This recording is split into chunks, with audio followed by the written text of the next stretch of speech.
Hello and welcome to more 172 scale World War II. Ah, instead of just tanks this time, we have the M7 Priest, which was the main U.S. self-propelled gun in World War II. It mounted a 105 millimeter howitzer for mobile artillery.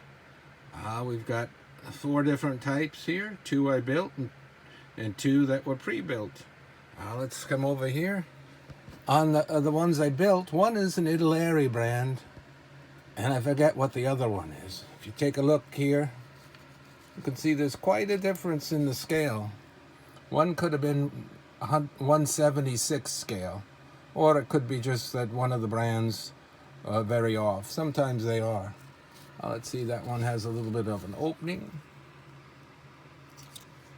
That one's closed. We've got some crew members in here, busy crew.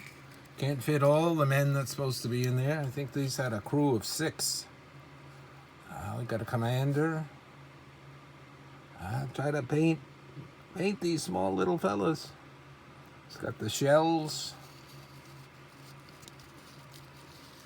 The priests were used from 1943, 44, and 45.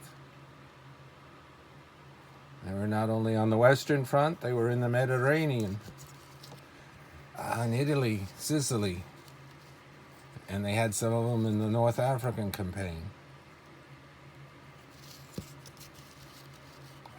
Just a suggestion of painting those little tools that are on there.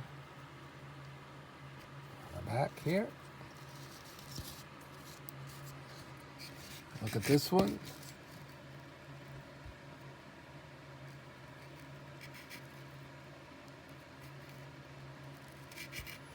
Nice men in there.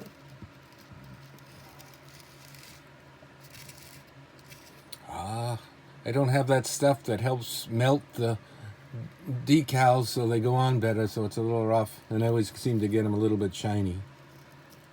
Look at this one, it's very special. I got an extra little bicycle they're toting and some wire, some extra goods. Sometimes the American stuff would be really piled up with stuff. They were pack rats. In there, the shells and everything. See the gun.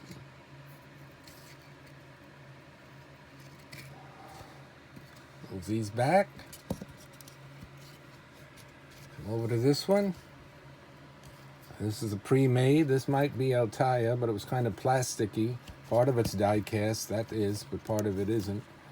They always have a mix of plastic and metal on these.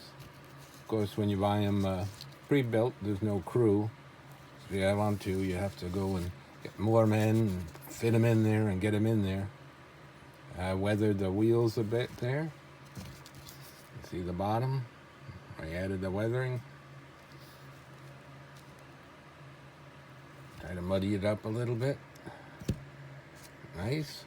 And this one, I think, is the brand that they call War Master, which was like a redone Altaia.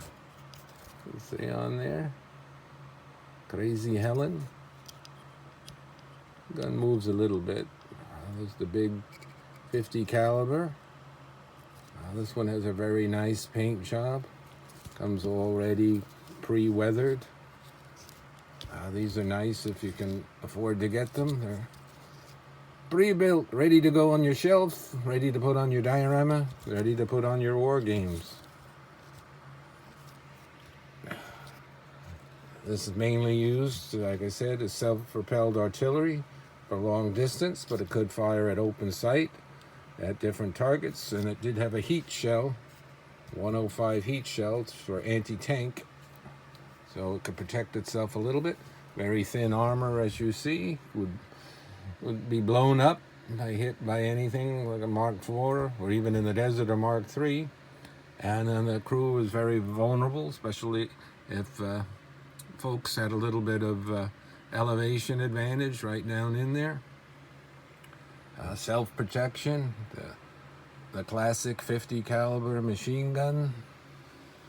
They call it a priest, the British, because that looks like a pulpit, they thought. the side piece. The man fits in there. All right, that was a little bit more World War II, 172 scale. Tank talk. Self-propelled artillery American. Until next time, thanks for liking and subscribing. Thank you.